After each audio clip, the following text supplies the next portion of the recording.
Special Ed, Alternative Ed, and Early Childhood Subcommittee to order. Please call the roll. Mr. Agia? Here. Ms. Pereira? Here. Ms. Rodriguez? Here. Can you stand and salute the flag, please?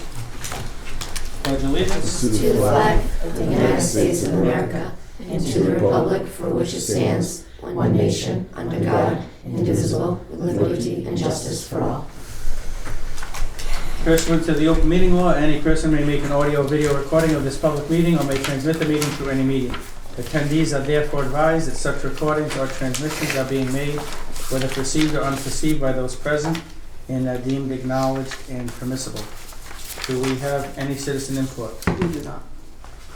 No citizen input. Can I make a motion if we can go out of order What would and you like? move the 3.51, the update, just because I know there was some confusion and these ladies thought they were gonna be here tomorrow, so if we could move them up. And I'm sure the kind Principal Riley will be here for the full stay anywho. I'm not seeing what. 3.5, I believe, right? The partnership update? 3.6. Oh, is it 3.6? Yes. Is it not 3.5 on mine? Am I losing my mind? Oh, This this is is the other revised. one. That's the this is Oh. not the, okay, Point, yeah. oh, I was. 3.6, sorry, I was looking at the other one. I was looking at the .5. Sorry. 3.6, sorry. Oh, you're looking at the bullet points. 3.6, yeah. So you want to talk about all those together? Are you ready All to what talk about together? them? 306 has the regiment, People Inc., academic tutors, and workforce. Is that all? Yeah, That's all Sure. Yeah. for them? Can you start with people's input? Yeah. folks? We can take Makes it out of sense. order. So we're gonna turn it over to Principal Riley, 3.06 update. All right, thank you. I'm gonna also ask for some support from People's Inc. and across the assistant Feel free to superintendent. join us at the table if you'd like to.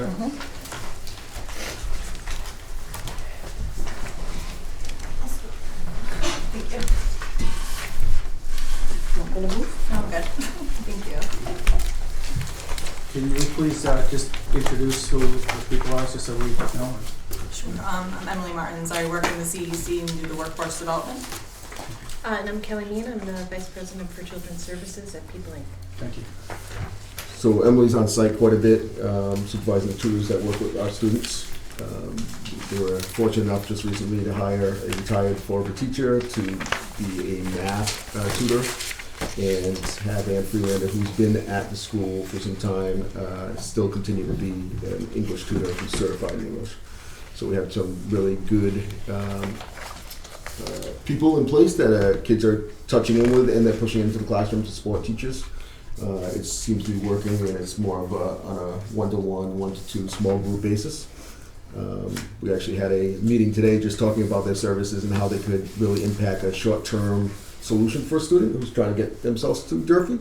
And so I think they play that role for us quite a bit. Some of the other pieces I'll let them share, but we talked a little bit about second half of the year, second semester, working with the middle school and high school on groups. That would look something like our school adjustment counselors last period of the day would do 2 groups. Family services do 1 group with our middle school. They, People's Inc. would be working on job skills with our high school group right after lunch. So that's usually a majority of our kids are there till, in the high school, are there till 5th or 6th period. So we tried to go through the process of, Urban youth. Urban Youth, thank you. Urban Youth, they registered 9 of our kids, got going on it. Our kids just weren't ready for it, quite frankly, so it shifted gears. You picked up kids at the high school in their place, and that's where kind of this came from, was we need those soft skills for kids before they get into that program. They need to know, how to write a resume, how to talk to people, how to communicate, and so going through that piece with them starting up in January 22nd. So I think if we go backwards a little bit though, we did start, once we secured the contract with People Inc. and knew that we were moving forward, we surveyed all of our students. I don't know, if you'd like to talk a little bit about the survey and what the outcome of the surveys yielded for us to be kind of, it's up to you if you want to pass it on, sure. Sure.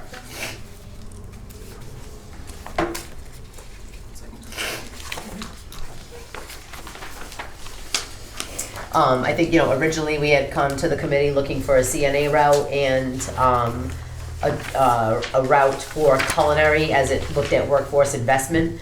And after looking to recruit for urban youth, which was an immediate available opportunity. And for folks that are not familiar, please, Yeah, correct. Urban Youth is an internship that People Incorporated offers for students to work for People Incorporated and get skills in our residences working with our individuals.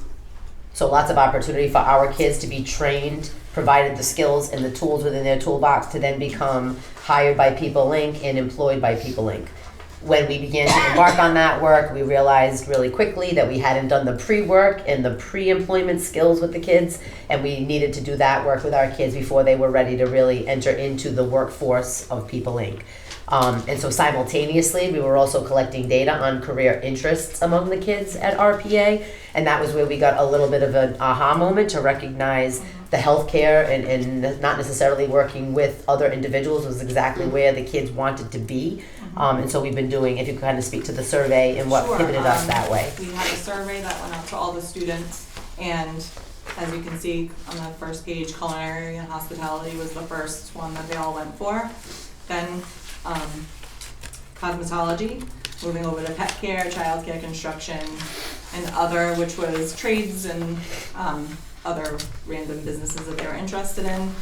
But working in human services wasn't one of them. So we kind of want to pivot to those basic foundational skills and then work up from there and, offer these other pathways for them.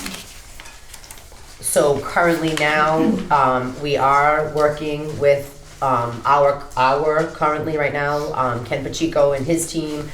We are rehabbing one of the culinary rooms to a culinary room because there is some transition with equipment from the kitchen at RPA that we're going to be able to leverage upstairs to really create a room at RPA to begin diving into the culinary piece end of January, semester 2, which is on track with where our plans were back in September and October. In addition to that, we are working with People Inc. Around the cosmetology entry points, pet care entry points, and believe it or not, there are, with pet care and pets as service animals, there are many ways in which we can get our kids some soft skills around getting connected with the world of pet care and the multitude of ways in which animals are being connected to the world in which we live. So these are pieces right now that we are working with People Inc. to respond to the student data and working with some local area businesses to see what type of certifications we can bring into People Inc. Going into the semester 2 schedule, which is our current plan to attend to the needs of the kids in the interest of the survey, right? Correct. Can I ask how many kids were surveyed? 38. So where does that fit in the overall? It seems low. Of enrollment? Like Overall, this- is that what you mean? When I was looking at the plans after high school, is that because it's only the seniors? Like who was actually, It was juniors and seniors that were surveyed. and there's only 38? Yes. That participated participated in the survey. Right. That's sort of my question is, how many do we have total? 80 in 11th, 12th grade. So half the kids participate, what did the other half do? Refuse? Did they, Probably went in, to be very honest with you, because that's another piece we need to talk about, is attendance has been horrible. It's been somewhere around 50 to 60%. And our suspensions be up, and that's something that we need to work on, and we realize that. So it doesn't surprise me if we had 80 kids in 11th, 12th grade, at 40 took it's about what's been attendance on an average. yeah, and I'm not being critical, it's just, it's very evident because the numbers, the way they added up. If you're gonna give a survey to think about what all the kids need and make decisions after that, I would assume that we would have a higher percentage than 50%. Not, was this just a one-day survey? So if there's only 50% on one day, okay, and that was it, we'll never run that survey again, I would say, yeah, that happened.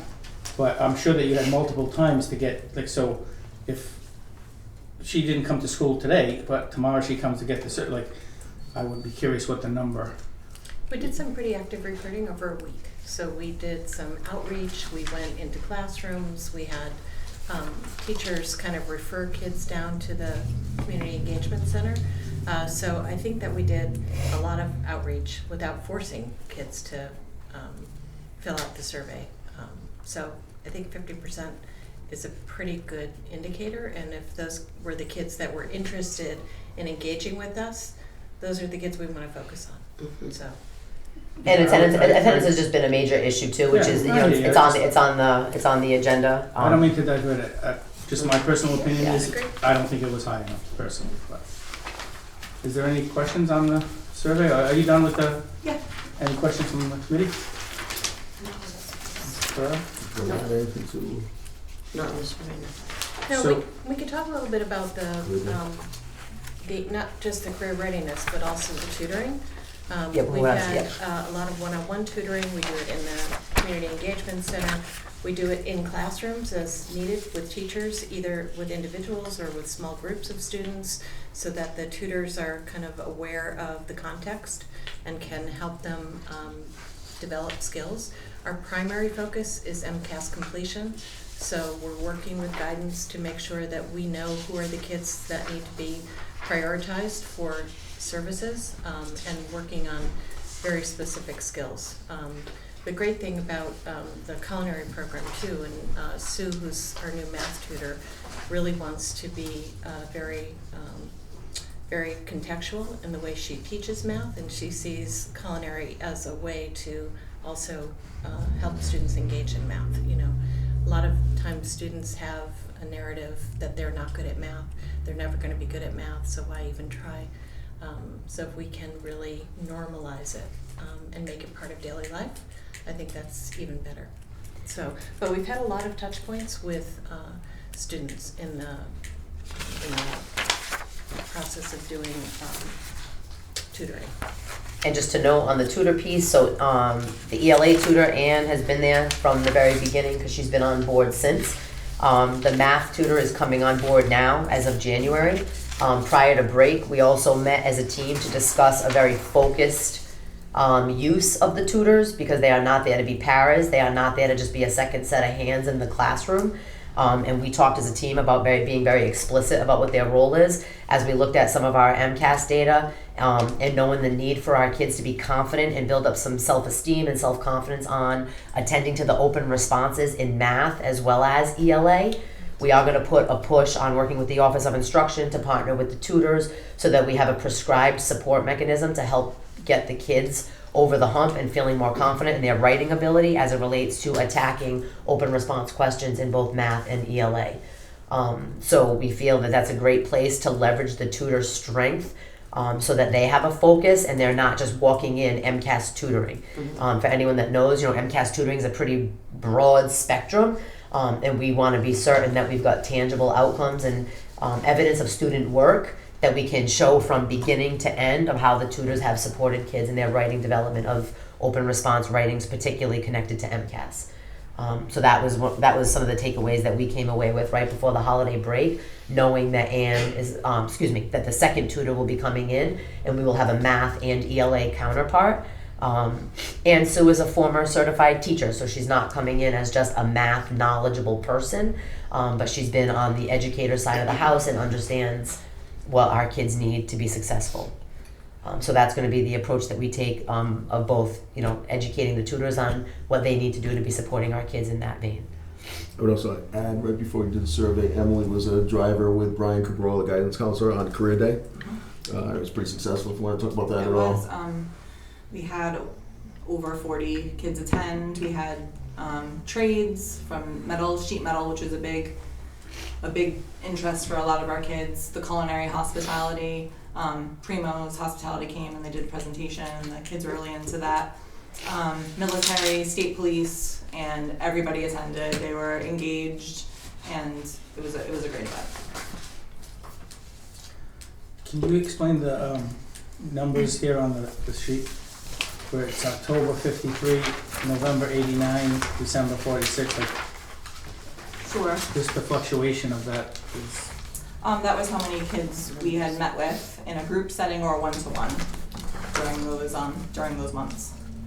So the first one is ELA MCAS. That's Anne, and she met with 53 in October, 89 students in November, and 46 in December.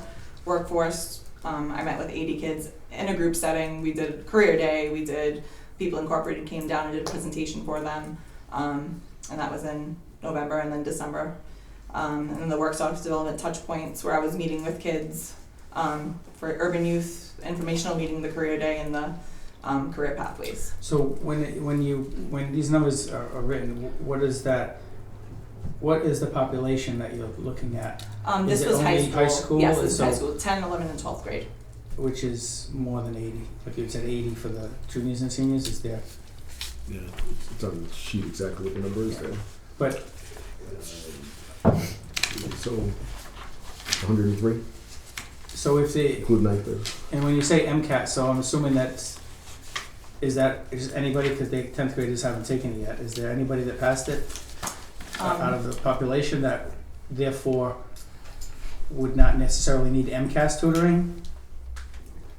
Yeah, they could be, but I mean, it certainly is math tutoring or English tutoring, so it's going to feed them well to the courses they're in as well. I don't know that they go about it in a way that is dictated by MCAS. It's more of a general response, open response. So it's more like a general, like, as I'm reading it, MCAS, I keep saying MCAS tutoring, so my mind's going to purposeful because of the MCAS. That's why, you know, and maybe that's kind of skewing my mind a little, because it sounds what Mr. Riley's saying, it's just general educational tutoring in English. But I'd pull it back a little bit to say, yeah, it is specific to open response because we know we need that across the board, right? So we know that's going to affect MCAS across the board. But there are things that they tutor with, and I'm speaking for you, but things that they tutor on within the curriculum that supports the math and English classes. And when you say touch points, or like at least looking at ELA October 53, that means 53 students were Yes. touched, you know, not touched, but you know what I mean, like Yeah. participated with the tutor. Participated with our tutor, yes. And what would that mean? Does that mean she sat with them for one day and said, you know, you have a quiz coming up, a test, or, you know, what does that mean when we say we have tutoring as far as the volume or the time? Is it just an hour? Is it half an hour? It varies based on student need. So that student need is, you know, conveyed to the tutors by the guidance staff and by the classroom teachers. So as I said before, sometimes the tutors are in the classroom because they're working with one student, they're working with multiple students on a particular concept, there's a gap. Kids who are missing time and need sort of to catch up with their coursework will come into the Community Engagement Center. So it varies. You know, sometimes it's more effective to work with students one-on-one, but we can give you the data that shows, you know, frequency if that's what you're looking for. We're happy to provide that. Because just looking for ways to figure it out so we can support it, and that's basically absolutely. what I'm. And when you say 53 in October, 89 in November, and 46 in December, my mind goes to that there's the 89, we include the 53, so now they get a little of everybody, but then in December it went down to 46, so now I'm reading that to mean half the kids didn't need it now in December. It's not necessarily need-based, and it's based on when students are in school, how many calendar days there are in the month that are available for tutoring too, so we can add that. Is there time, like when would a student go to the tutoring? Is it your schedule broken out in like a certain part of the day? Are they not missing core instruction to go? Is this a... Yeah, so they get pulled from non-academic or non-major subject. But I think to add on to what you just said was, like Anne, for example, is doing English tutoring with them. She would go into Mr. Gavitt's class and she would push in and support kids in small group. She'll identify kids that need more support than that. And she'll set up a time for them to go back to the CEC and work with them one-on-one or two-on-one, whatever it takes. So I think it varies on how we find the kids that need what they need.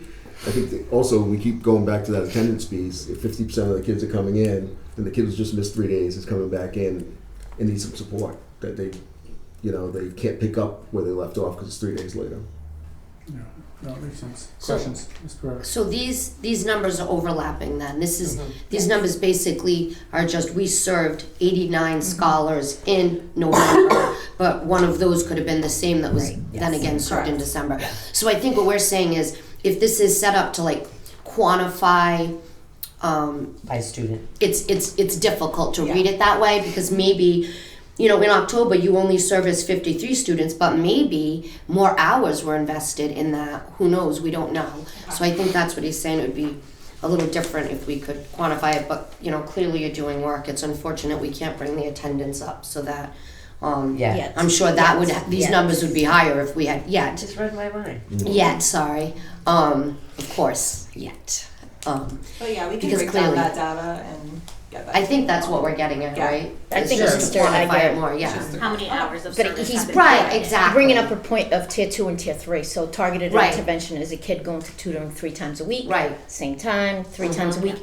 And sometimes we push in real life, teachers doing an English lesson and a small group gets pulled in, that's tier 2, right? Right. So I think there's a little bit of both of that happening. We just need to break that down to say, these students, we're servicing these students in outside of the regular classroom, a couple of days a week, and then these students are getting it, you know, in real time during regular instruction. Because to your point, you could have 53 kids across 4 classrooms, and your tutor went into those 4 classrooms 3 times during the week, but serviced those 53 kids versus she spent all of that time one-on-one with it. So it's important to just kind of, Break I it wasn't down. following exactly what you were saying, that's why I was quiet for a while, which is unusual, but that, I think that's where you're going, like, what does that actually look like in Right, what is practice? that? Yeah, and it also, when the meeting that we had where before we actually approved the financing was about taking a good hard look this year at what do we, like, so we put a dollar figure to what we offered. Then we have to say, next year, do we have to determine whether that is worthy to continue? Or do we say we could do it Do with we hiring a more, couple do we people or less, you know? do So Right. by asking these questions and getting more solid data is gonna help us Absolutely. later on. So it's not to give anybody a hard time. I think you're trying. It's a very difficult population. I understand all that. So my questions are only in that vein so that we can say in May and June, but this was worth it. Yeah. Maybe it was worth it now. Do we go more, go less? So that's all. Anything And- else? And how, these soft skill workshops, how are they gonna be incorporated? We actually just met on that today. We're trying to set up like a group setting where it's scheduled, it's in their schedule, so they'll meet with me. And we're literally starting at foundation communication, how to have a conversation, write a resume eventually, you know? But they need those core things. So it's gonna be like first. small group settings or one-on-one? Yeah, it's gonna be Small small group settings. setting, yes. To that point, I'd argue that they're not soft skills, like those are the skills. It's just skills. Yeah, Yeah. No, I those are the agree. skills that are Yeah. gonna get them through, so we're all saying soft skills, but Yeah, like, oh but no. those are life skills. Because if they don't They're have life those, skills. they're not gonna be able to do anything else, Yeah. and I would agree that, Yeah. like doing them in small group just makes way more sense, Yeah. because kids get really good at engaging one-on-one with an adult, but apply that to other peers Yeah. or Absolutely. other adults, it goes out the window. There's no soft skills. The only Yeah. suggestion that I would make is when you write urban youth, I didn't know what that meant. Yeah. And then when you explained it, it seems like that's the internship program within People Link. It is. It's one track. of Yeah, it's just Yeah. one of the tracks. But maybe putting some don't kind of find word that. in there that Sure. it makes it, like, I didn't know what it was, Yeah. and then somebody said it, so if it Sure. said like urban youth, PI internship. internship Yeah. or something, it would have made more sense. Okay.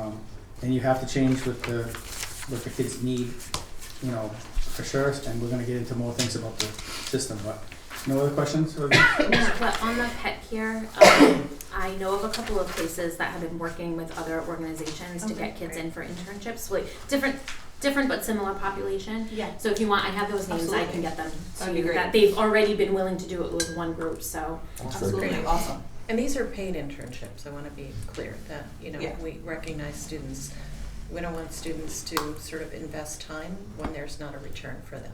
So we're trying to sort of use that as the hook. You would think it would be a better And it hook. still wasn't, you gotta come in swinging differently, yeah. I think the internships, one of the things I would ask is that you're just very transparent and honest with the committee on some of the challenges, and we know that we have children there sometimes that are unable to pass a query or whatever to be even eligible. I don't think it's fair to give a number and make it look like we have so fewer kids if we have a population that's not even eligible. So rather than, I just would rather have truth in advertising. If we got 80 kids and 40 of them have a record, or 30 of them, you know, they can't pass a query right now, then just tell us that. So it makes it look like you're being more successful with the population, because if you had 80 kids, let's say, and you told me you had 10 kids in a paid internship, I want to say you have 10 out of 80. But if it's really only 10 out of 40, because the 40 of them are not eligible for whatever reason. Just articulate them so we can give you credit for making an impact with the ones that we can't. I mean, I don't even, just to be clear, I don't even believe that came up within the first round of recruitment. Kids just self-selected out. Yes. It wasn't even I want to be part of this, but I physically can't because of my past record. Yeah, that hasn't come up yet. I was gonna say, that hasn't come up. But my point is, it's gonna come up. All right, yeah, I get that. I just wanna be clear for Yeah. the purpose of right now. Yeah. I'm just checking myself. That hasn't come up yet. Not yet. But, you know, But it moving will. forward, the more It's something to successful. look at, because Right. if we can't forget the past. People have worked there a long time. There's people there that know the stories and the pitfalls. Yeah. So if we have kids that we know automatically are not going to get it, then why would we be discussing with them to have something that they can't get? You know what I mean? It's just being honest about But it. then I would also argue, what other Options. options Yeah. do those We have. kids have? But that's why I think diversifying our industries is important. That human services is heavily reliant on clear Corey, Right. and other industries are less reliant on that. Yeah. So, I was just gonna say, I don't think Yeah. cosmetology, they're Right. required to get a Cory check. right. Probably steel workers, I'm imagining. So, and it looks like healthcare is where they don't wanna be. Human Right. services, unfortunately. But yeah, that would be the one that they would definitely need Corys for. Or maybe something in billing or Childcare. childcare. You'd need a Cory, yeah. So yeah, it's good that we have options for everybody. Yeah, I don't wanna make it seem like all of these kids or half of our kids Oh, don't have no, records, yeah, right? no. But do the kids know that, like, what a Cory is? Are they aware of what those barriers might be if they did have a record? And are we having those conversations with them? Because some of them may be opting out because they just don't know that they're even eligible. I think that was a lot of the pushback, was that Yeah. piece, you know? And doing these small group settings where they're gonna learn about all these, what a Cory is and whatnot, will really push them and help them out. Because most adults don't really Yeah, no, understand you're it. absolutely So, right. you know, I know I still have questions when certain things come up, so I can't imagine that the kids know. Certainly if you have any kind of level of anxiety about new things, that would also be a deterrent. So I think that class approaching not just communication, but what going to work looks like, Yeah. what engaging with people for the first time, you know, that maybe are not of your age, what that looks like. So I know certain things make me anxious, and in high school that would have been, you know, much more. Thank you very much. Appreciate it. Thank you. Yeah, thank you for all the work you do. Oh, thank Very you. important work. We're gonna move to 3.01 on the agenda. Actually, I'm gonna ask that we just postpone that a little to discuss the rest of the stuff, because this might aid us in the decision. So 3.02, turn it over to Mr. Riley.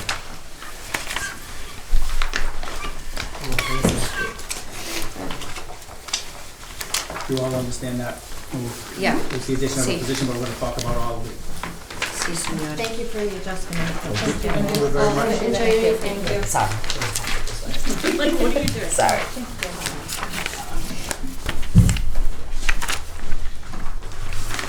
You seen that? Just an update, because on the front of the agenda. No, I'm saying I gotta come in both ways, so I Yeah. think these Oh, you do? these All right. extras are- Perfect. Just keep going, look at it. Thank you. Hi, Steve. So this is just this? Update, updated. Okay. Oh, you did. Yeah. Did I put it in the agenda? Oh, you got it. No, I you don't handed have it. it, but can I have it? Thank you. I'll take one. All right, Mr. Riley, you're up. Yeah, I think I'd prefer to start with attendance and where we are with that, because before I say anything else, we're not satisfied at where we are. We talked about some, internally about some highs, and I was like, oh, you can't celebrate that, even though you want to, because you're moving. We gotta be consistent with it. I think the next things I say, I hope don't sound like excuses. That's not where I am. I'm not happy where we are. I think having a lot of open positions to start the year, some positions not filled at the administrative side due to medical conditions or things like that, have really left us bogged down a little bit with dealing with issues right away, which turned into something else. I think we're seeing our school really change. I was saying I was out of the building for a meeting today and didn't get a call at all. I know I'm not supposed to say it, but it was a very different feeling from September, October, when I really felt like, and Maria will tell you that I didn't go to a couple principal meetings in a row just because I felt like, I don't feel like it's safe for everybody in the building if I'm out there. That has changed. And now we have to really focus on our attendance piece of it. I think all these things that we talk about, People's Inc., we talk about, doing groups and doing these things are an important piece of that. We have to give kids things that they are going to feel are value to them. We have to justify why they didn't make it somewhere else and they're going to make it with us. And we know who our kids are. Our kids are a lot of times have a criminal past, have an attendance pass, have a credit pass, whatever the thing was that's sent them to RPA, and we need to pick that up from there. We know what our task is. We know we're never going to be at 100% attendance, but we do know that being 50% is never going to be a place that we want to be and stay. So I think some of the positions, both the school committee has supported new positions and the superintendent has supported me making decisions on hiring people. You're feeling the impact right now.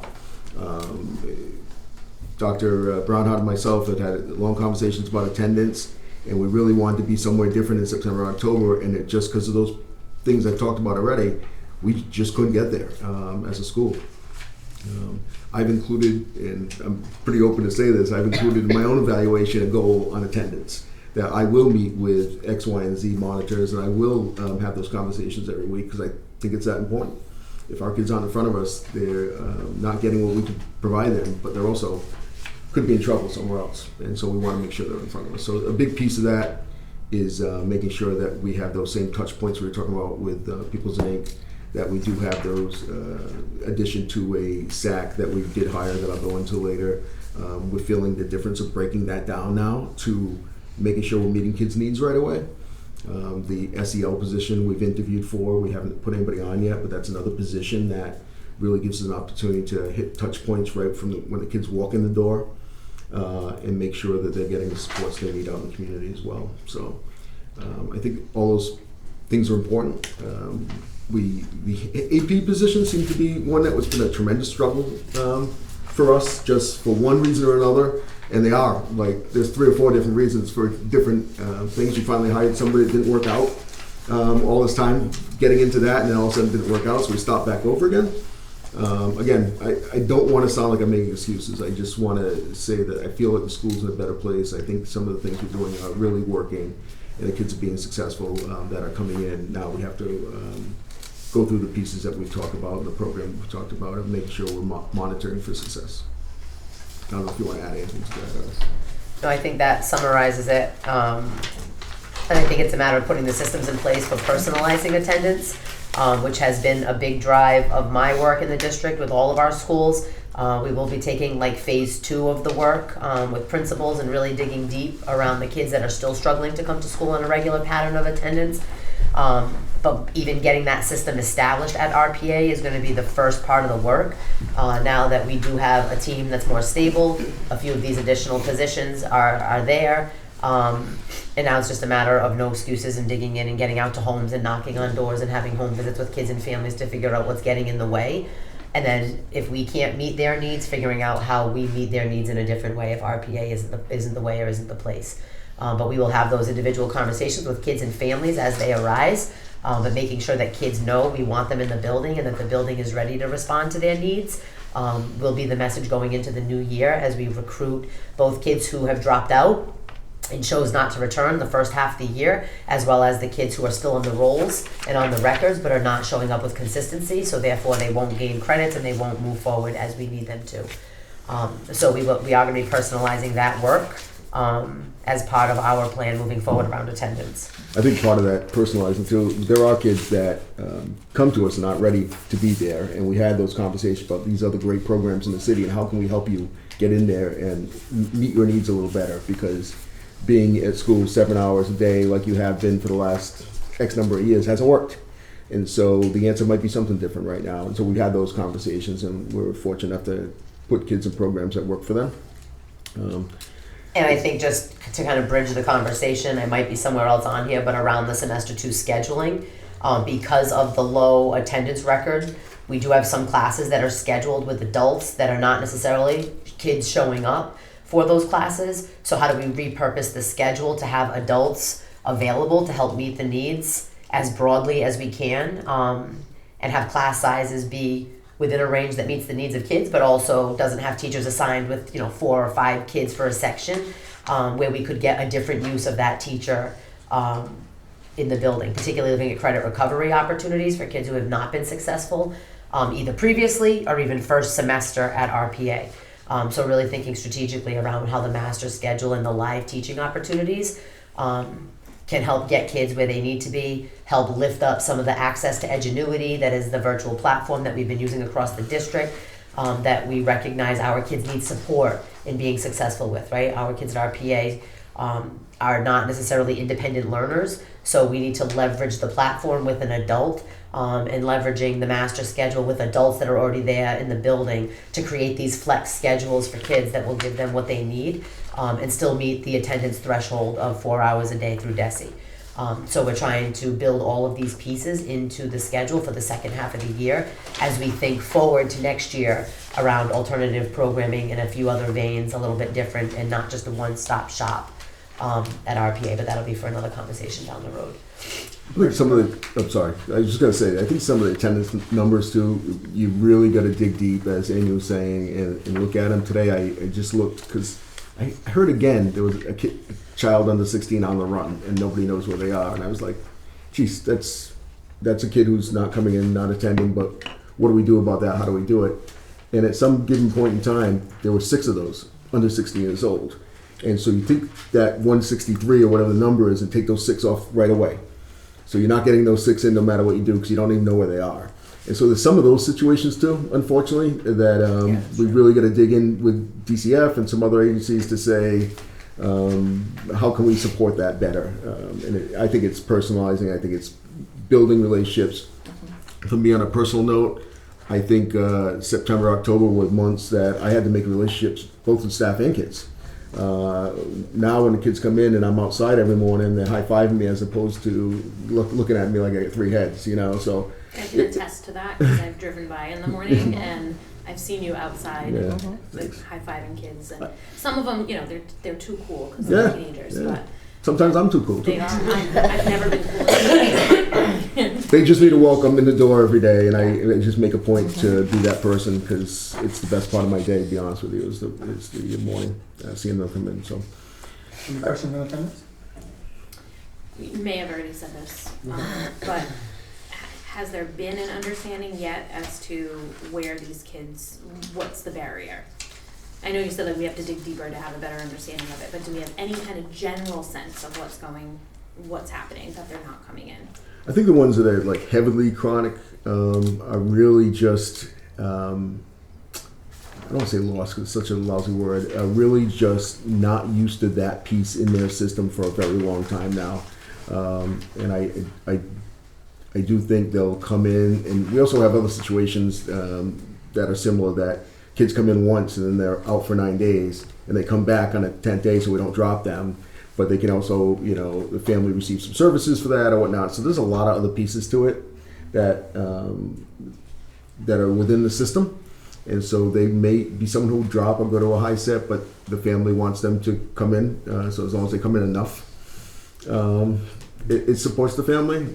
There's some real stuff here, and I don't mean to go too deep into any piece of that, but there's some real stuff here that works against these kids and needs the families come first. Yeah.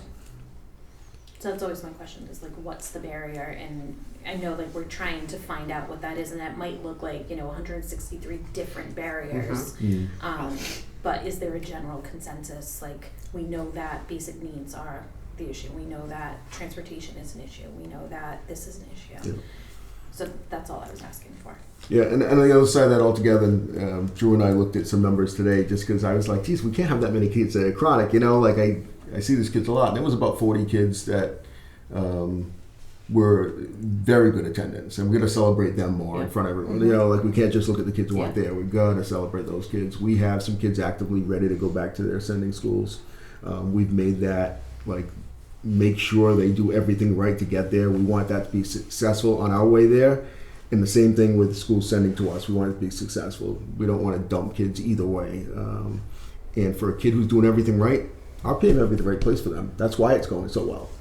Other kids are dying to get back and let's send them. So it's a varied piece. What was the number, Drew? 40, Right around 40 kids that were, I don't know if they were. Yeah. They were either right around, they were over 85%, close to 90% attendance, not like about 20 or so, over 90%.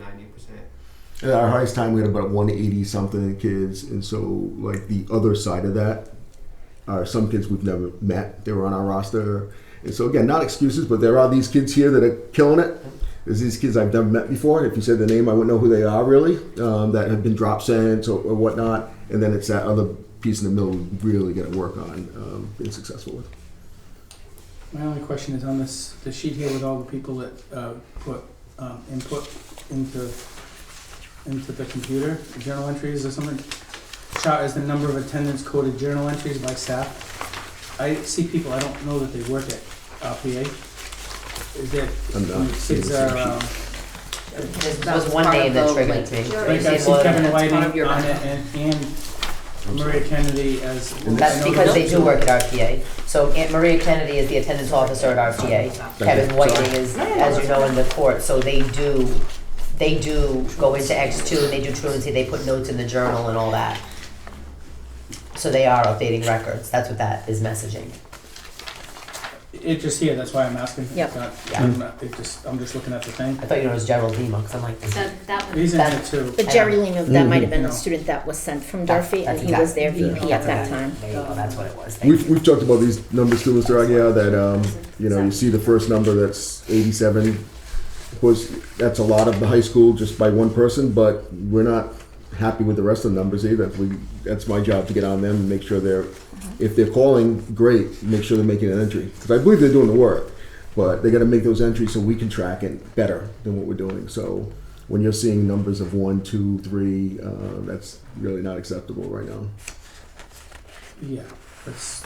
Yep. Well said. I couldn't have said it better myself. That was what my concern was. As I'm looking at it, I'm seeing people in the roles of people, and I'm saying, there's no way that if you're in 187 kids, and I work in a position, in a support position, administration, whatever, I shouldn't have one or two And entries. So you're that's saying as much my exactly fault what I was- as their fault. So I'm sitting there assuming things are done, and I need to be on it better. So But I think it begs the question.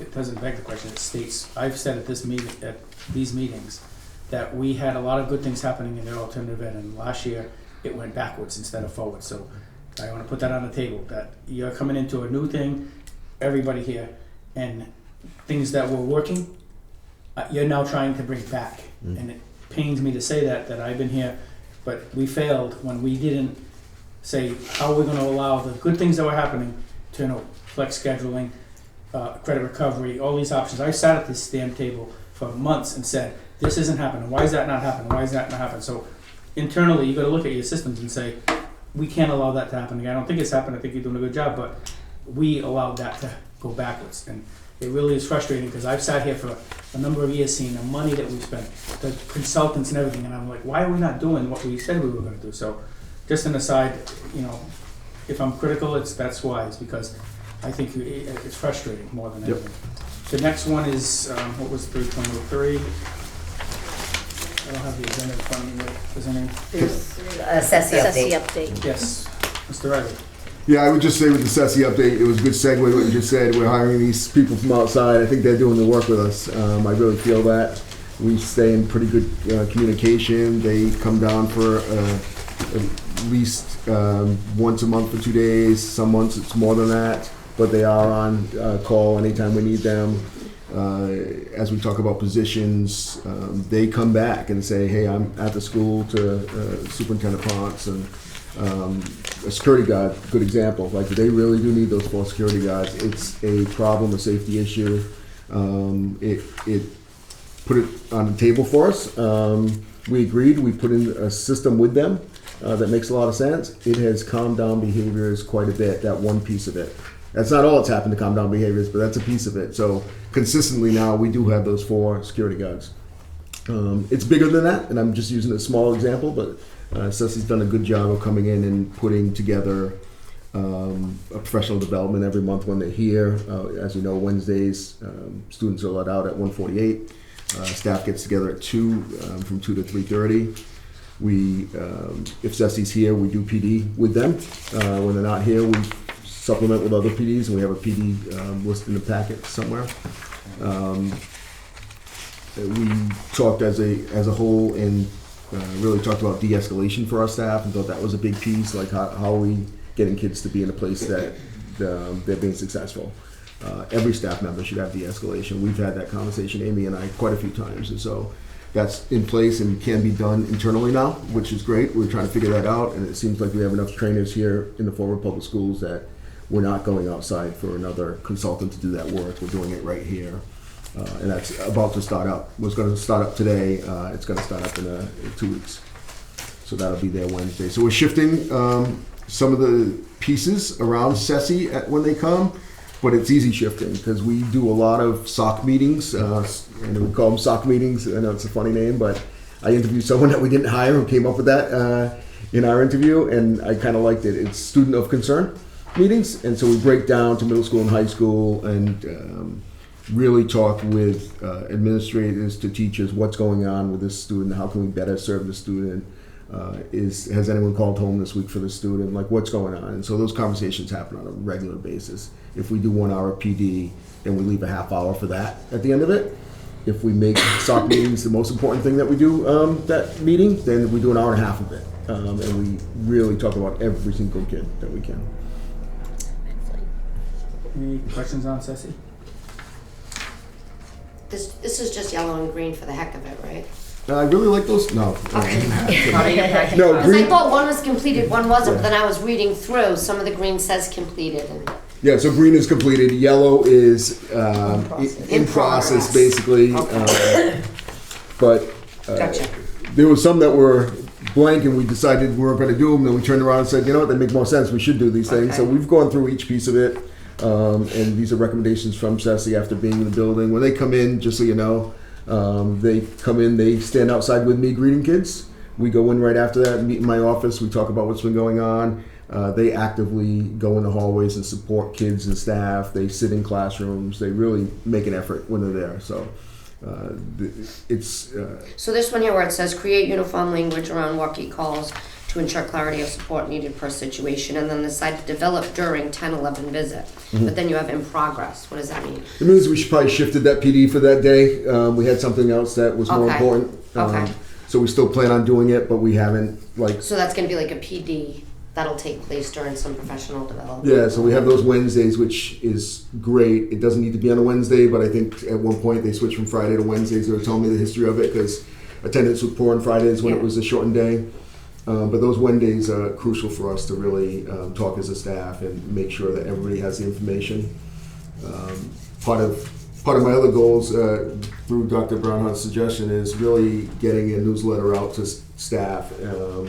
And I want to do that with kids and with adults to make sure that everyone has a voice and we're hearing all the same things. So that Wednesday is a big help for us because we are a little different than everybody else in the district. You know, like when PD happens in the district, it applies to us, but some of it doesn't quite apply perfectly to us. So how do we bridge that gap with our teachers and make sure they're supported?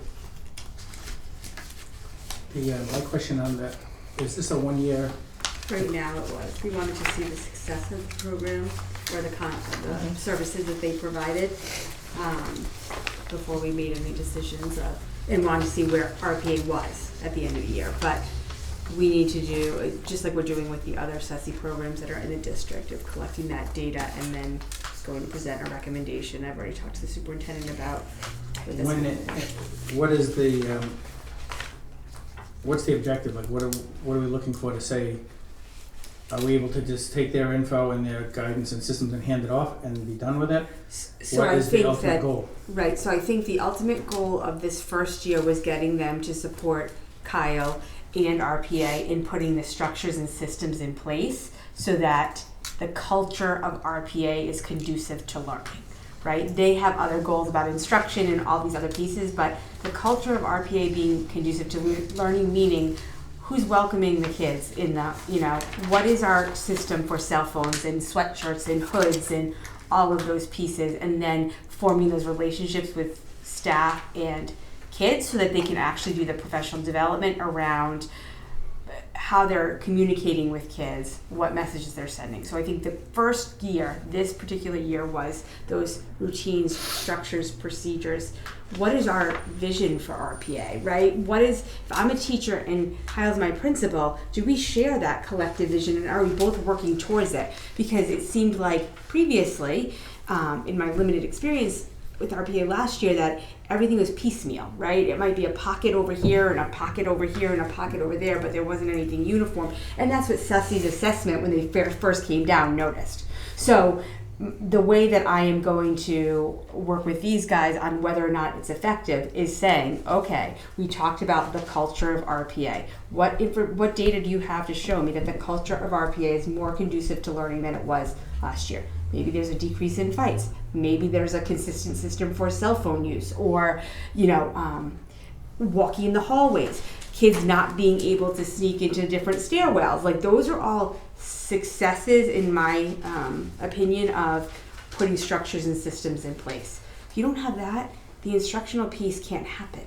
So it's not as quantitative. The reason why I ask is, I think we need to put a timeline on it, and then have a meeting scheduled now. So when we're going to talk about. So what I don't want to have happen is, which a lot of times we do, is like at the last minute we're getting something to say, oh, we're going to do this, and then not have it run through the subcommittee. So if you say like April, it's already on my radar. Schedule the meeting in April. Now. Because I just don't want to get caught up in. No, and I agree with budgets you, Mr. Aguilar. and actually, Ceci was supposed to be here, but one of them was sick with the flu, so they had to reschedule. So that was the initial discussion that was going to happen. When were they supposed to be in December, right? December, yeah. And now it's bumped out to January. Mm-hmm. So that's the initial piece, because I'm going to say to them, what information are you going to bring to me so I can bring it to you guys, right? Same thing with our in-district classrooms at Talbot. I'm meeting with them next week. What data are you showing me to determine what's my recommendation going to be to the superintendent and ultimately to this subcommittee? Great. I was definitely let us know ahead of time. Oh yeah, absolutely. I think some of those structured pieces are important too. Like when we just briefly talked about groups in the afternoon, like we sat down over about 3 hours to talk about groups, and you have to in an alternative school, right? So what are we putting an incentive together? How are we going to do that? How are we going to rotate it? And then how are we going to deal with, if we did it in the whole middle school, the kids who don't want it? Where are they going? How are we supporting them? And so there's all these catch basins that we set up to make sure that it's successful. And I think they've done some of that, and we've done some of that ourselves, of putting together, let's think this out to the end. Not just, let's have groups, it'll be great. There's going to be kids who get in trouble that day. There's going to be kids who miss a group. Will they be incentivized if they didn't show up for 2 days? There's all these pieces to it. So I think they've done a good job of supporting that work. Any other questions on that? We'll move on. What's the next item? Budget, staffing, and org structure. Yeah, so we're in the midst of interviewing assistant principals. So that started this week. We interviewed internal. We're going to external now. I have one lined up for tomorrow already. We talked a little briefly today, Dr. Brownhut and myself, about maybe putting that back up to the top of the advertisement so we can see if we can get some more candidates. But so far, some good candidates, and I think that kind of moves the needle for us, having the 3 assistant principals in place. We just haven't had the luck of having 2 assistant principals and myself in the building at the same time. It just hasn't happened. Our assistant principal, who I think is doing a great job right now, had a baby, so he was out for weeks, and some other stuff's happened. So it's just, I don't want to say comedy errors, but there was just things that were happening that didn't allow us to have a full admin team. So having those on board, I think it's going to be huge. I said a little earlier that the SEL liaison position is something we've advertised for. We recommended someone at this point, but we have a couple of good candidates for that as well. Feel strong about that. And paraprofessional, we started interviewing for those positions. Had one yesterday, have 2 tomorrow. So looking at a paraprofessional, but we have candidates, which is something in September we didn't, to be quite frank with you, as I was trying to put people in place. I think there was like 13 openings, and we're really struggling to get candidates, not just good candidates, but candidates. So. And I think one of the things, and Kyle, correct me if I'm wrong, that Ceci helped Kyle do from the very beginning, one of the first observations they made was, Kyle's it. Everybody goes to the principal for everything, and there was no kind of system of communication, and not everything needs to go to Mr. Riley. Who are, like, what's kind of the chain of command, for lack of a better word, but where's the communication pieces? Who do I go to for what? So they put together this organizational chart, number one, and the responsibilities of each role in this organizational chart. To Kyle's point about not having all of the assistant principals in place or all of the key players, it's hard to implement that. It's hard to teach staff about the roles and responsibilities and follow through with that until he got everybody up on board with his leadership team. But I think that this is another piece that we need to see kind of come to fruition, right? But Yeah, no, logistic of thanks that. for that. I think that's absolutely true. And some of that I do myself, and just, yep, come see me, I'll take care of that for you. And you get to that point that you're overwhelmed and you're not doing as good a job as you can do because you're trying to be 100% for everybody, and you're not. We had just recommended, and they should be starting any time, 2 history positions. We had 2 history teachers leave. We hired one at the beginning of the year. She moved closer to home. And we had a history teacher that had another opportunity in another district and took it, but we were able to find 2 really good candidates that we've moved forward on those. So those both be starting next week as well. We had 2 ESL positions that were open. We filled both ESL positions. We were excited about that. And a week later, one of them's got a family situation who can't continue as that. But as it is, one person can cover our ESL needs right now because of our attendance. So it would be something I'd hold off on now. I'd maybe advertise it, see what comes out there, but it's something I'd hold off on for now. There's no need to add somebody if we don't need them. Any questions on the org chart? No. I just have a couple of questions. So I personally liked it, something like this. I think we need it I've been saying this for years, from every school, every department, so we know what their roles are. But as I'm looking at this, at the bottom where it says reports directly to guidance counselor, which is the facilitators, family support people Inc. Can anybody explain the rationale for that? And I'm not sure I've ever seen that.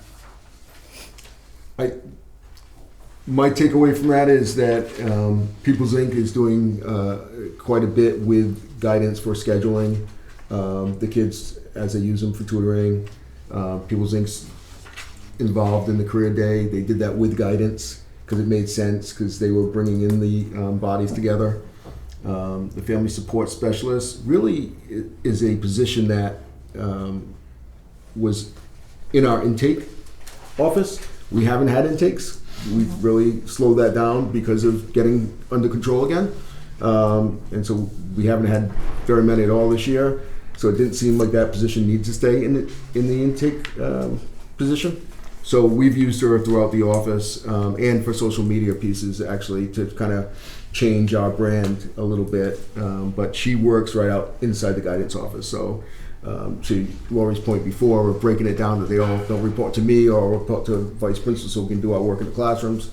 A few of them have gone right to the guidance. Yeah, and I think the word report might be confusing. Stretch. It's more about the communication. So if I'm a community facilitator or family support specialist, and I have a question or I need to report something, who's my go-to?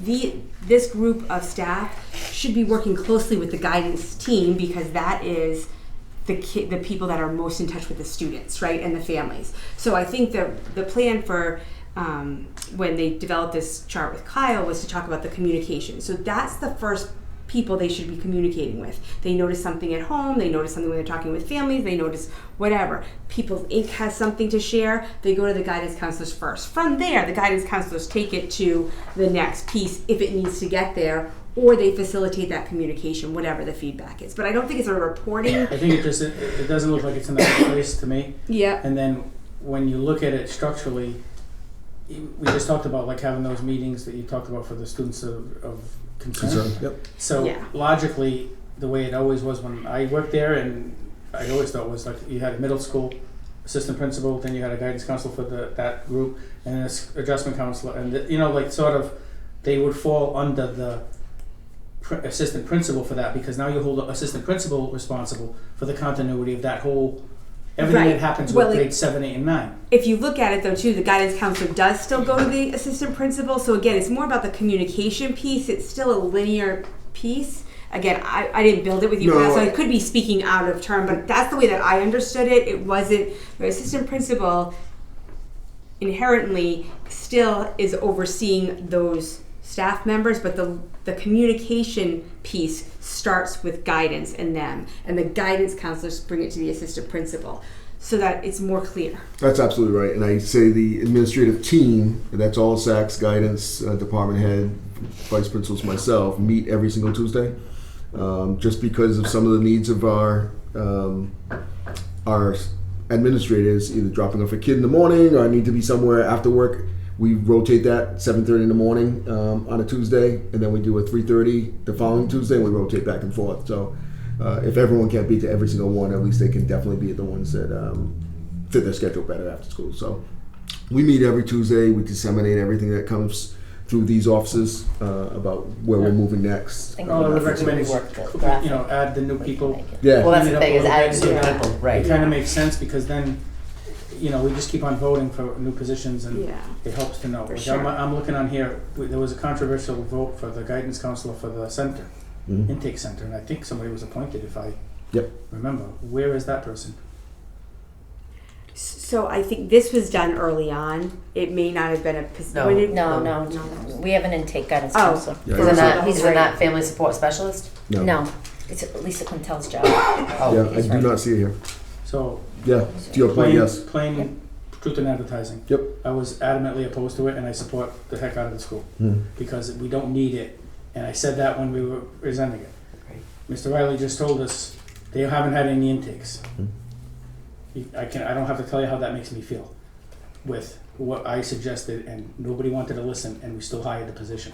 So that's why sometimes I But think that these are position important. was last year, I just want to be clear. That intake guidance counselor was last year's position. When they had an influx When of we had intakes, like way intakes. too many. So This now year, we don't, you are because we correct. hired that Our position. intakes have, we purposely, We because. paused we we needed had to to. be sure that Yeah. staffing and hiring She's was in been a doing place. guidance, The you're data right, showed, we get the it. data at the time showed that with the number of students that we had, we didn't need the third guidance counselor. Point blank. We hired it anyway. Now the data's showing even worse that we don't need it.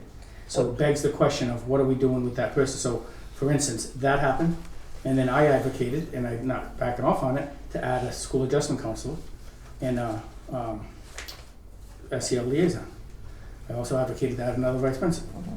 So in my mind, me personally, I've been advocating for these things, and then now we have a guy, so what does that person do all this time? And then do we look at restructuring some things to say, we're paying a person's salary to do that, can they pick up the need of some of this other piece? Rather than say, I'm the guidance counselor I got hired to be the guidance counselor for the intake, and there's no intakes. Mhm. So I sit at my desk, I'm not saying she does, but No, you know what I she's mean? been Like, filling in but my gaps. point is She has. that we say, we have a position that did that, we need to get the information to say, we repurpose that person to do whatever, home visits, or, something like Yeah. that. Because I was gonna mention that we need home visits, we need this, but we've got staff that aren't doing one thing, so how many home visits are we doing? Are we using the vehicle? Are we going to pick kids up? So, long and short of it is, if we can just update this, I think it'll be great and telling for us as far as new positions. And I think this was early enough on. I see 2 vice principals here, and it should No, be that's 3. why I notes it Yeah. here. So This is- We have to I'm doing my update. own It's gonna be notes updated. of what needs to get changed on it, Yeah. but it was early on. And the other thought I have on the vice principal piece, we were told that we had a person who was ready to go, as you know, when you mentioned. So I had advocated for, if we already had a person, we already had all the jobs filled, that we were gonna get rid of the intern, which is an easier position to fill, and hire this person. And apparently I'm understanding now that didn't happen. And we did, we hired that person as a VP. I'm saying we didn't know that it didn't work out. We did, we told you, right, there was only last very short time. It Okay, was very brief. yeah, Yeah. I It was in wasn't the aware of same that, week. but my Yeah. point is, when I was advocating to get rid of the intern Right. piece, was for the reason of, we had a person that you said was Right. qualified. So I think you should look at revisiting a potential intern, because you're able to build somebody up, recruit somebody into a position like that, more so than an experienced person to come down. But if you have candidates, great, but I, for one, wouldn't be opposed to, if you had a person One or that the was other. looking Thank to you. sort of get themselves into the Mm-hmm. admin role, it might be easier to get a person who has passion about alternative ed, just doesn't have the paper to do it, Mhm. to put them in. Yeah, we went about advertising thinking 2 full-time as we did it, so we certainly can look at that as well. But right now, it's advertised as 2 full-time. And you can't have 4. Well, you don't have 2, you have 1, buddy. We already talked about this. Right? Because you still have one somebody that's out, well, like You you have That's one right. that's out. you might need somebody temporarily, potentially, Yes. which is also another reason why an intern might make the most sense in that regard, to like, you know, Fill a take the position temporary and void. kind of like put them Mhm. in to do it. I mean, I Mhm. think you need the support, So we could, and that also leads to the other item of the accountability manager, whatever we call that, the new position that got referred. Does Oh, the anybody want to weigh in administrative. on that at the same time, so we can the just Sam, thoughts on that, based on current staffing, what's the recommendation? What would that person be doing? Are we ready to move with it? Do we want to wait? Do we want to repurpose some people? What are your thoughts? And I'd actually refer to the superintendent on this one, because Sure. I was at the meeting when we were talking about all these positions, and I recall very clearly that the superintendent was in favor of this, because we had him in other places, and we were talking about the Right. needs of those positions, so I just want to get your take on it, because Mr. Riley's in only one school, but you Right. have all schools, so how does that, if we add one here, then, does somebody else need one more? Like, how does that fit in? And that's what I'm asking you instead of Mr. Riley. I know Mr. Riley requested to need it, so right, he's requesting based on his school's needs, based on what he believes is his need.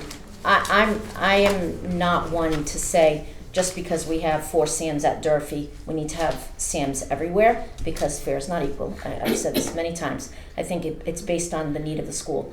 A SAM is someone we utilized, I think, very appropriately at the high school. They are working with the vice principal, doing some of the low-level conduct, chasing cuts, meeting with students, bless you, meeting with students, etc. Mr. Riley and I have had this discussion initially when he advocated for the position. He wanted this person to help with paperwork in regards to suspensions. You know, he was shorthanded. That's not the role of the SAM, and it's also not a clerk, right?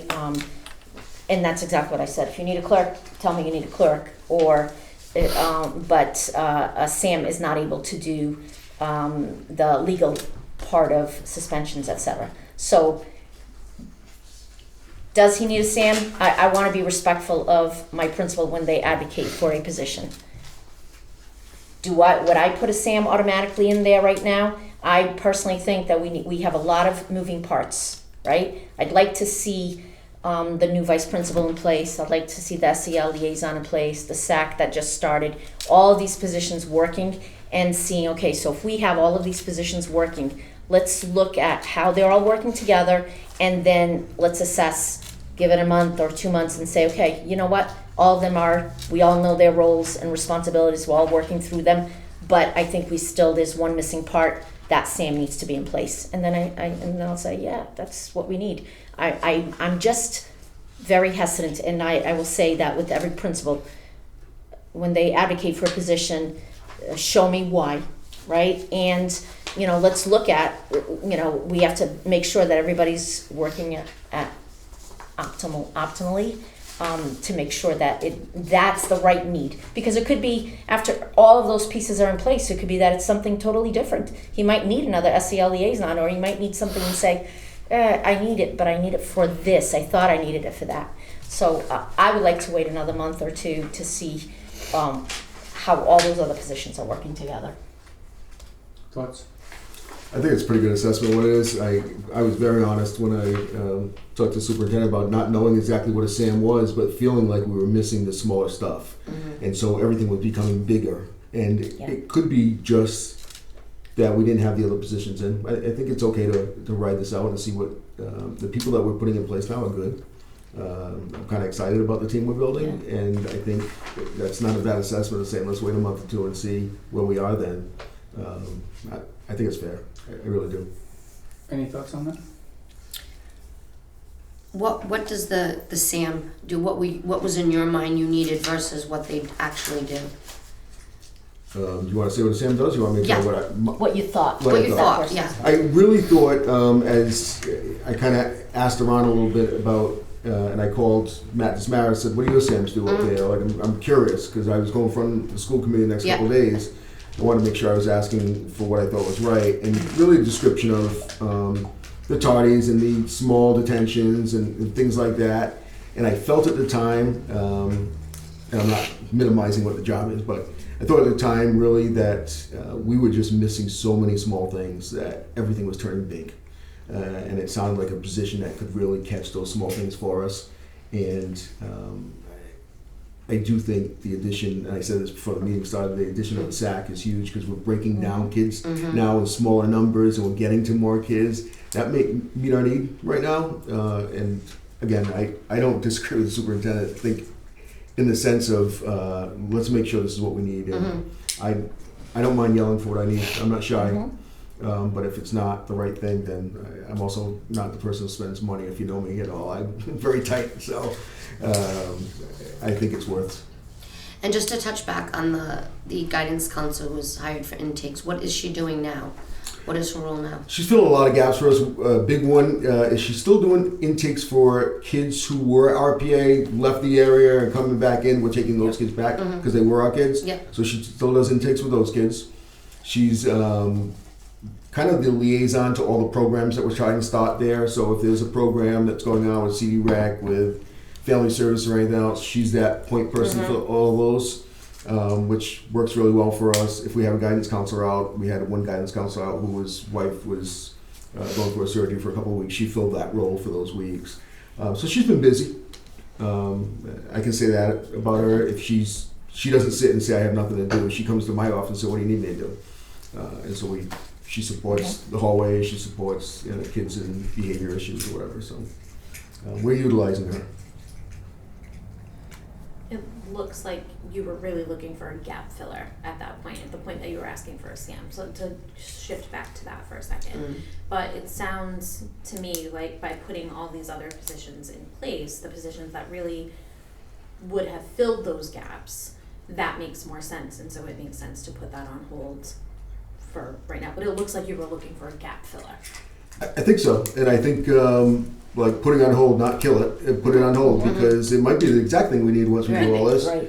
But it could be, to your point, it could be a clerk who's just, administrators are tied down with paperwork and they could be doing X, Y, and Z, then we need another clerk. But I think that's a good assessment as well. Like at the time, I want to be successful every single day I walk in the building. There's not a day I go in there and say it's going to be miserable. This kid just gets suspended. I'm dealing with that hearing, and then 2 more were ready to get suspended. I'm not getting it in. So we're shifting everyone all over the place. And I think if we had the people in place to have those conversations with those kids prior to them doing that act, we could have got them and they wouldn't have been suspended. They wouldn't have done the next thing they did, or they wouldn't have fought that day. And I really feel like we weren't getting the touch points we talked about before. We weren't getting those early on because of lack of adults. And lack of positions, and some of that's corrected itself now. Well, I think you have a lot of things that are playing out where things had been going well. We had a year or so of things sort of unraveling without the support that you really needed. Now you're coming in and trying to put these things back in place, and it is a question of what do I actually need, right? I don't know what I need because I don't know what I have. But now that you're starting to fill in those positions with what we think you need, right? Then you can better assess later on. I think the other point too, though, about attendance is it sounds to me like there has to be more of a proactive piece before the kids even are referred to RPA. That part of the issue is that they're coming in historically without a good educational experience. No, they're not looking at RPA as a viable option for an education. They're looking at RPA as like, okay, I got kicked out of where I was and off I go. So if we do a better job, that's not a Mr. Riley thing, right? That's a entire school district thing. If we do a better job on the proactive side, right, how do we use RPA appropriately? What are the things that we put in place? And I think that's some of the work that's been trying to happen. But if we do a better job on that piece, then I think your attendance does go up because those kids aren't seeing it as, okay, well, I got dumped here because nobody else wants me. I think there are a lot of important conversations, principal to principal, you Yeah. know, with the district office. Like, what interventions did you try? What's the criteria to get here? And same thing for us back. We can't just say, the kid's ready. Right. No, we did X, Y, and Z. The attendance is here. The grades are there. There's been no discipline stuff. So just making sure we're constantly having that conversation. When I call Matt Dismaris, we have great conversations about a kid. And, there's a couple kids I want to send at semester break. He's like, sure. I know you're supporting that. I'm good with it.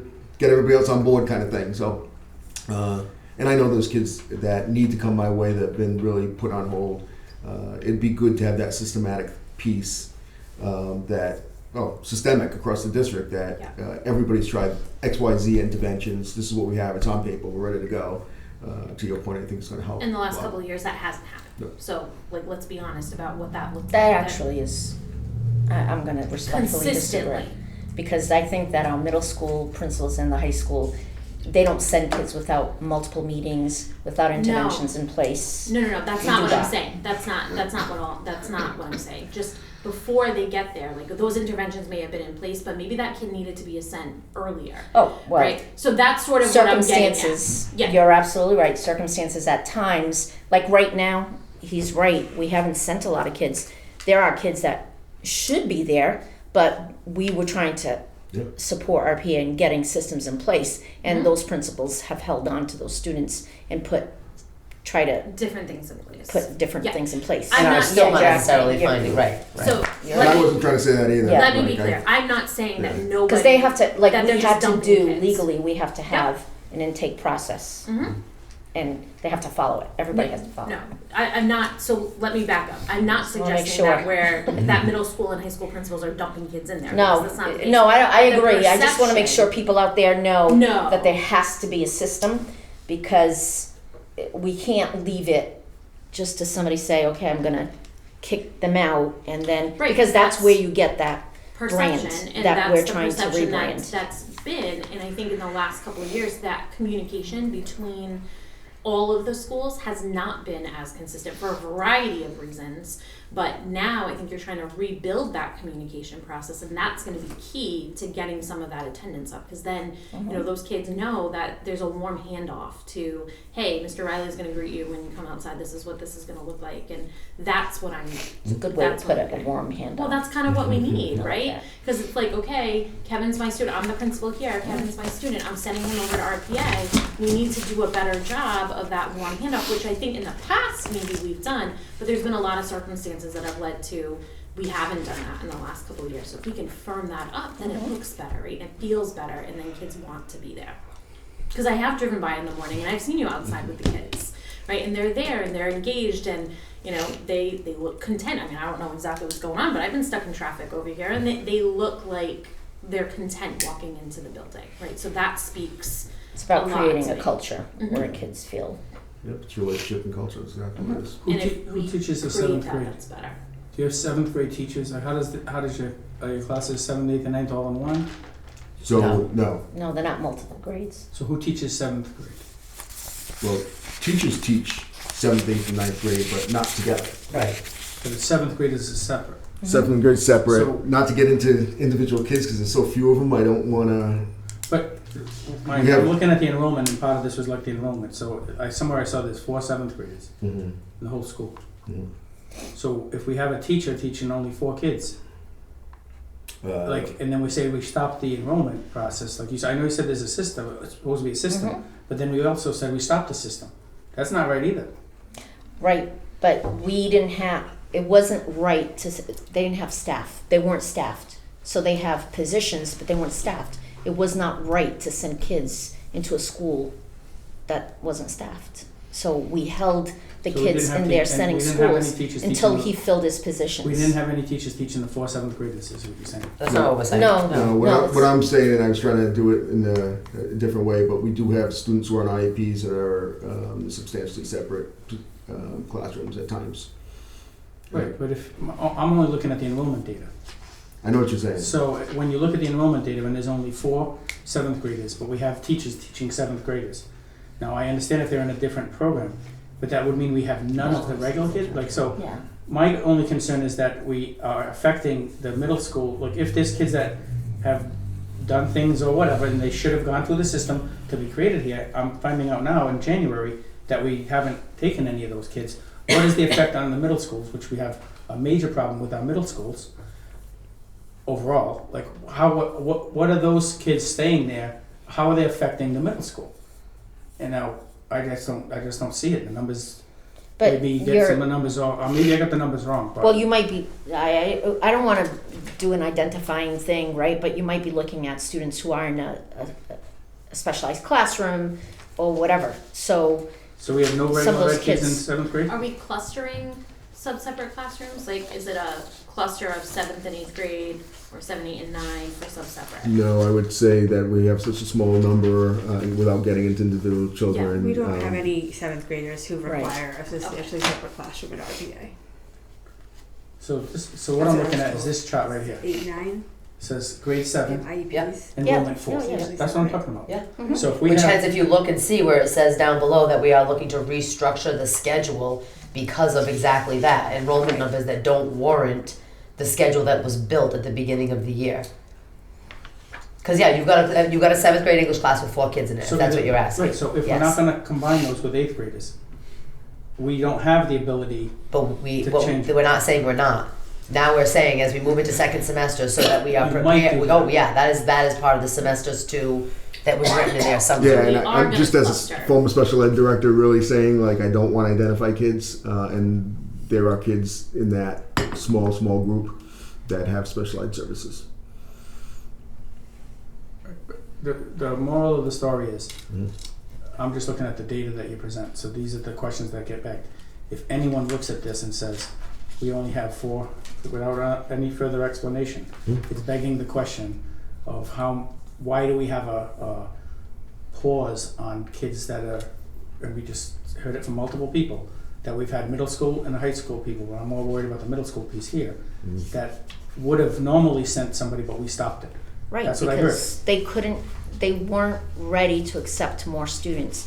They didn't have systems in place. They didn't have the right staffing in place in order to take on new students. And In now addition to school. that, in our communication with middle school principals about the pause, we also did not receive any, let's just say, like, red flags. We need your help. We need kids that need a different spot. Because in a few circumstances that we needed to have individual conversations with kids and families and those principals, we've made exceptions to the lodger, but we were not in a position at large across all of the grade Right. levels and as a building to be adding more students over the first semester of the year. I think it's a little bit of looking at it from a different, I see what you're saying, there's 4 kids in a classroom, we have a teacher that's only teaching 4 kids. But when I look at it from the perspective of this is the RPA, and safety's first. Right. And if the building is not staffed correctly, it doesn't matter if there's only 1 teacher taking English to 4 kids, it becomes a safety issue. Because behaviors can happen at any point in time. It can happen in a room with 4 kids, especially if one maybe is struggling with some more needs. So I feel that if the reason that we did not add more kids to the school was for safety purposes of the school before Principal Riley could get everything in place, I'm very comfortable with that. We Because it want has to to be set safety kids first up. for our students and for Yes. the faculty who work there, especially if we want to keep them. I didn't You know. hear anybody prior to what you just said Yeah. say that the reason why was because of safety. Well, I just said that's how I'm assuming that's what it is because we're talking But I'm about saying I didn't hear RPA. it from, Well, she said I'm the school, telling what you, she said was the school wasn't wasn't- staffed appropriately and was not ready to take on students. Right. I know she's not talking about the 4 kids in the English class. So she's saying the school as a body was not ready to take on more students because they were not staffed appropriately. My mind immediately goes, well, that's probably a safety issue because we're dealing with RPA where we have behaviors, where we have issues, where we have to pull kids to go to guidance or do this or do that. And it's a very move around situation. So I don't look at it as, I took it immediately as she's meaning it was not a safe situation to bring more kids into because they did not have the systems in place to make sure everything was kind of functioning properly. Now that we're working there, then I'm assuming that was my next question was when are we gonna be, when We're- do you feel we're we're good starting enough to be now. lifting and start Yep. intaking January. these kids? Right, Okay. we've met with our principals, they knew that we were going to, we wanted to make sure Yeah.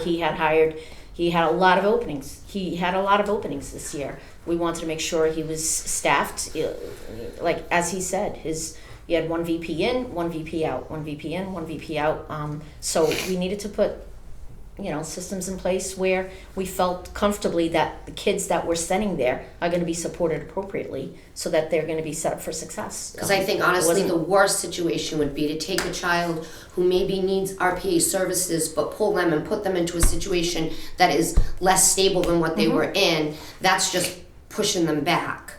So it needs to be, like Sarah was saying, this needs to be try to make it a better experience Right. when they're moving over, that everything's in place and they're going there and they're being welcomed and everybody's ready.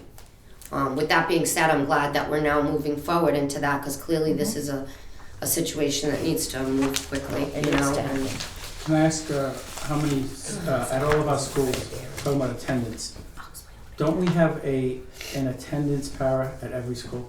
Didn't we make that as a recommendation for, when we were going over this was several years ago now, when we were talking about attendance policy and the like, that we actually hired attendance paras at all the schools? No, I don't believe so, and I'll be honest, I wouldn't recommend that. We're at a place that attendance needs to be a communicated, personalized approach. Having one person focus on any large amount of kids who are not coming to school is just not the way that we're gonna respond to the needs of our kids and families. An attendance para at a building, that isn't, number think one, that- I mean, they might be around. Research that, because Yeah, I'm quite certain it was Yeah. to make phone calls to help make it those was calls to home. assist I in remember that specifically. My only concern with that is when you talked before about not fair is not equal, I disagree with that. Because what I think is there needs to be a structure at each school for certain, like a skeleton, a basic For piece. certain things, So yeah. if we have hired in the past an attendance para, which whether they're using, because we used to hire them, we hired them, principals hired them, we told we were gonna use them for certain things, which we thought was attendance, help them make the phone calls, not being the sole person, but to make that. Then we found out that no, they're using them in other ways, subclasses and do all this other stuff. Yeah. That is a problem, system-wide. So my question was, because I'm not seeing anybody here in the office except for a clerk. And we talk about a SAM, and then we talk about guidance, and we talk about records, and we talk about this and that. So that begs the question that we need somebody else. Office para. Yeah, most schools have That. it as para, yes. Most schools have an office para. And when you They research do it, And that was When it. you You're right, research That was back, it. but when you research it Yes. back, Yes, you're right. It was you're around gonna see the attendance. yeah. records that it was said, based on attendance, we're gonna do this. So then I said, a year and a half later, how are we making out with it? Then when we asked that question, the attendance task force went out, and then we said, what about the office paras doing? Well, they're subbing classes, and then, because people in the buildings talk to us and tell us what's happening. Somebody's hired as a attendance para in the office, it may be doing attendance at one school, the other school's using them to do this duty and that duty. So I think you need to look at what it is, and look at potentially, separate from the SAM piece, having a second person in the office, so that, like, if, for instance, the clerk's out, what happens at that school? Who answers the phone? Who helps to manage the meetings? And if, for a shorter amount of money than a higher person, having a second person, or a building, do you have a building sub? Like No, somebody- we have, yes and no. So we have someone who came on as a building sub, but she can only work Monday, Wednesday, Fridays. So I it's think that- part-time. I think adding something like that would help. Like to just say we need, even if it's a pause, like we were saying, we're gonna pause until you're ready.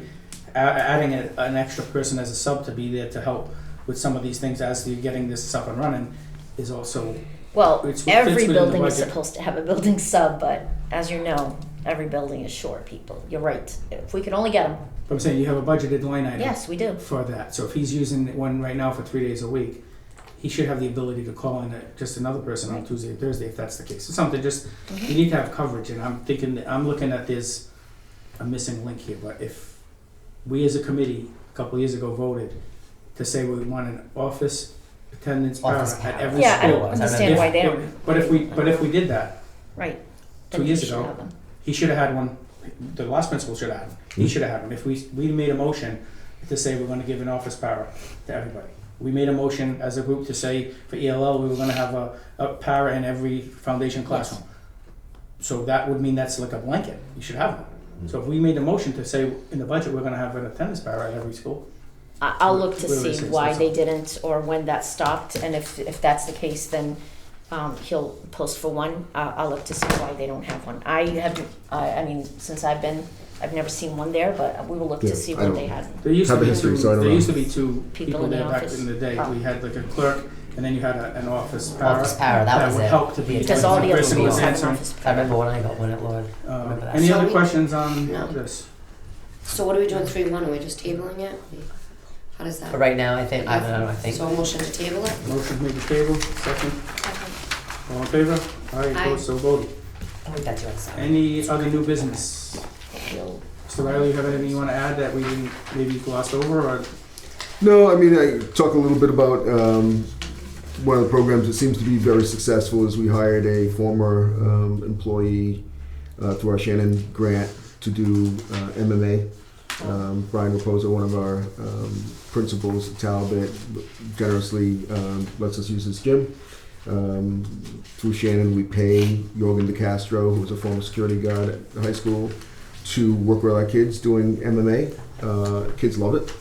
It's one of those carrots that we use to say, not today, buddy, but we're doing it 4 days a week, so maybe Thursday's your day. Just let's be here the next 2 days and whatever the compensation is. It seems to be working pretty well. And it hasn't gone in front of the school committee because it hasn't happened yet, but I think they'll be donating 5 bags, 2 punching bags, to be able to do it right at RPA at the end of the day. So we'll include those for the kids and they won't have to travel. Because I do think, even though the system's been very good to us about transportation, we want to go at a time that couriers are at a bad spot, either picking up things and they fit us in every single time. So it's not a negative, it's actually a positive. And we but- have a space for this at RPA, like where these we bags do. go So in? we have the regular gym where the basketball court is. Mhm. Right behind it, there's another room. Yeah. It's a Okay. workout room. We have some workout equipment there that needs to be put in it. Okay. But it sounds like, at least from Jorgen, that they're willing to donate some bags on top of it. So that will come in front of the school committee to take that donation if you accept it. And I think we'll be able to do things in-house a little better. That'll be good. And they go, what time do they go during the school day? Yeah. They go different after times. lunch, so if we try to get the middle school out at like 11:15, and so they eat lunch at like 11. So if they're late, we say bag lunch when you come back, and we have that prepared for them when they come back to eat. And then 12 o'clock first lunch, we have the kids go at like 12:10. So if they didn't get a chance to eat, bag lunch when they come back with whatever they had. So I would look into the vehicles that we purchase for the Tennis district. That's license. kind of the point of us being able to do that with a license, like it's insured and all that stuff, so, because it is hard to get transportation and it's costly.